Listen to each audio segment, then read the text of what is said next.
उत्तर प्रदेश के ललितपुर जिले में नए कलेक्टर के रूप में पदभार संभालने वाले किरण कुमार, जो यूपीएससी परीक्षा में 25वीं रैंक हासिल कर चुके थे, अपनी प्रशासनिक जिम्मेदारियों को बखूबी निभा रहे थे। कार्यभार संभालते हुए 1 महीना बीत चुका था और इस दौरान उन्होंने जिले की समस्याओं को गहराई से समझने और समाधान निकालने की कोशिश की। एक दिन किरण कुमार ने सोचा कि वह अपने गांव की यात्रा करें और अपने परिवार के साथ कुछ समय बिताएं। इस निर्णय से पहले उन्होंने अपनी पत्नी कोमल के लिए एक उपहार खरीदने का विचार किया। वह ललितपुर के मुख्य बाजार में पहुंचे और एक प्रसिद्ध दुकान से एक खूबसूरत साड़ी खरीदी। साड़ी खरीदने के बाद उन्होंने अपनी कार में बैठकर साड़ी का फोटो अपनी पत्नी कोमल को व्हाट्सएप पर भेजा और फोन करके पूछा, देखो जी, मैंने आपके लिए यह साड़ी खरीदी है, कैसी लगी आपको? कोमल ने साड़ी का फोटो ध्यान से देखा और तुरंत जवाब दिया, साड़ी तो अच्छी है, लेकिन इसके धागों में कुछ गड़बड़ी दिख रही है। ऐसा लग रहा है जैसे ये थोड़ी खराब है। पत्नी की बात सुनकर किरण कुमार को भी साड़ी में कमी दिखी। उन्होंने तुरंत निर्णय लिया कि वह साड़ी को बदलवा देंगे। वह दोबारा उसी दुकान पर पहुंचे और दुकानदार को साड़ी दिखाते हुए कहा, श्रीमान, ये साड़ी खराब है, कृपया इसे बदल दें और मुझे दूसरी साड़ी दे दीजिए। दुकानदार, जो शायद अपने ग्राहकों के प्रति आदर का ध्यान नहीं रखता था, इस पर गुस्से में आ गया। उसने किरण कुमार को झिड़कते हुए कहा, यहां से चले जाइए, आप लोग हर बार बिना वजह शिकायत करते हैं। अगर आप नहीं गए तो मैं पुलिस को बुला लूंगा।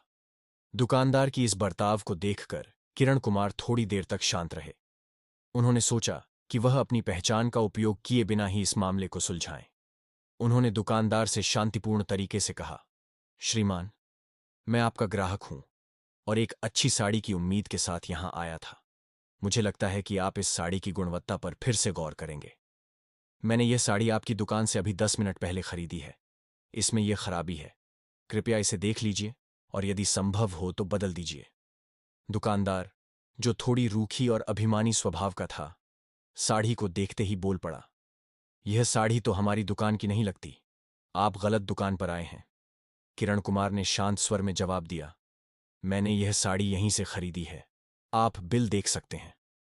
लेकिन दुकानदार ने उनकी बात को अनसुना करते हुए कहा, देखिए, हम पर झूठा आरोप मत लगाइए। अगर आप ज्यादा जिद करेंगे तो मैं पुलिस बुला लूंगा।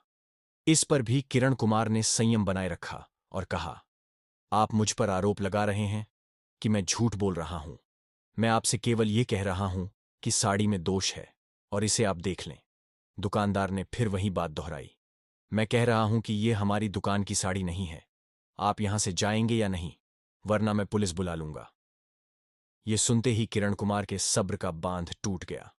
उन्होंने गुस्से में कहा, आप बार बार पुलिस बुलाने की धमकी दे रहे हैं। ठीक है, आप पुलिस बुला ही लीजिए। मैं खुद देखना चाहता हूं कि यह मामला कहां तक जाता है। किरण कुमार का यह स्वर सुनकर दुकान में मौजूद अन्य ग्राहक भी उनकी तरफ देखने लगे। दुकानदार ने गुस्से में पुलिस को फोन कर दिया। उसने अपनी समस्या बताते हुए कहा कि एक ग्राहक बिना बात हंगामा कर रहा है। फोन काटने के बाद दुकानदार ने सोचा कि पुलिस आएगी और इस ग्राहक को सबक सिखा देगी। दूसरी ओर किरण कुमार ने सोचा, चलो देखते हैं कि इस शहर की पुलिस कितनी जिम्मेदारी से काम करती है। उन्होंने अपनी पहचान छुपाने का निश्चय किया और एक आम ग्राहक की तरह वहां खड़े रहे। कुछ देर बाद पुलिस की गाड़ी दुकान के सामने आकर रुकी। हवलदार राजेश और एक सिपाही दुकान के अंदर आए। दुकानदार ने तुरंत शिकायत की, साहब, ये आदमी बेवजह मेरी दुकान पर झगड़ा कर रहा है। राजेश ने उस आदमी यानी किरण कुमार को देखा और औपचारिक पूछताछ शुरू की। किरण कुमार ने शांत भाव से अपना पक्ष रखा और बताया कि उन्हें सिर्फ सादी की गुणवत्ता पर सवाल उठाना था। इस पर राजेश ने कहा, हम मामले की जांच करेंगे। तभी दुकानदार ने राजेश को एक तरफ बुलाया और कहा, साहब, यह तो रोज की बात है। ग्राहक आते हैं, लड़ते हैं। आप चाय पानी लीजिए, मैं आपकी सेवा करता हूं। इतना कहकर उसने अपने गल्ले से कुछ नोट निकाले और राजेश के हाथ में थमा दिए। राजेश पहले तो थोड़ी देर झिझका, फिर नोट अपनी जेब में डाल लिए। दुकानदार ने मुस्कुराते हुए कहा, अब आप ही बताइए साहब, इस आदमी को दुकान से बाहर करना चाहिए या नहीं? किरण कुमार, जो अब तक सब देख और सुन रहे थे, भीतर ही भीतर नाराज हो गए। उन्होंने सोचा, अगर पुलिस रिश्वतखोर हो जाए तो जनता का क्या होगा? राजेश ने जैसे ही अपनी आवाज ऊंची करते हुए किरण कुमार को धमकाने लगा और किरण कुमार को कहा कि आप हमारे साथ थाना चलिए, और राजेश जो होता है वह किरण कुमार को थाने ले जाता। साध्वी की गुणवत्ता को लेकर दुकानदार और आईपीएस किरण कुमार का कहासुनी हो जाता है। दुकानदार पुलिस को फोन किया।